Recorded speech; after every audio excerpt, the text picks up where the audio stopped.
Blackstone Sr. came to town in 1926. He was working the State Theater at the time in Kalamazoo and was looking for a place to invest in some property, and his wife went out for a little drive and came across Colon, Michigan, and there was a piece of property called Angel Island, and they bought it and renamed it Blackstone Island. And they used that as their summer place to get ready for the vaudeville tour in winter. They would bring other magicians to town and help them in the summer get ready for the big show. There was a railroad in town and they could load up and go to either the east or west coast and start the big vaudeville show that was a rival of Houdini and the big shows of that era.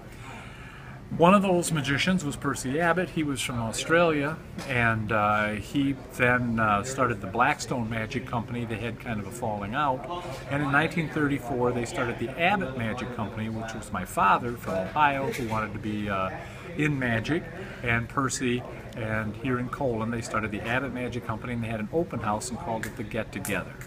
So this is the 78th annual Abbots Magic Get Together. And it should tell you, Will Rogers also didn't have Facebook, Twitter, Periscope, and all this other stuff that I waste my time with. We'll try this again. Besides, if you don't fail a few times, it just look easy. Oh, come on, it's getting personal. Nobody's leaving until it finally does happen. If you didn't fail physically. Okay. That was a little harder today than it was supposed to be. The humidity.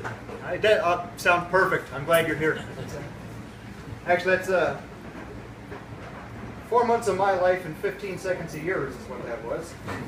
As long as we're showing off, here's the world's fastest one-handed knot. Don't believe me, you couldn't miss it. World's fastest one-handed knot. And the world's fastest shoelace knot. I'm sure most of you tie your own shoes. I'm actually the fastest in the world.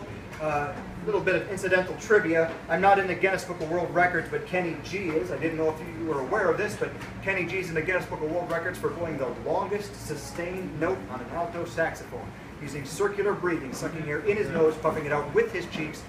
One note he played for over 45 minutes. Coincidentally, a second record set that day was the number of Guinness judges walking off the job saying, "Never again, no!" Anyway, okay. Back to the show. The world's fastest shoelace tire. There, was that quick enough?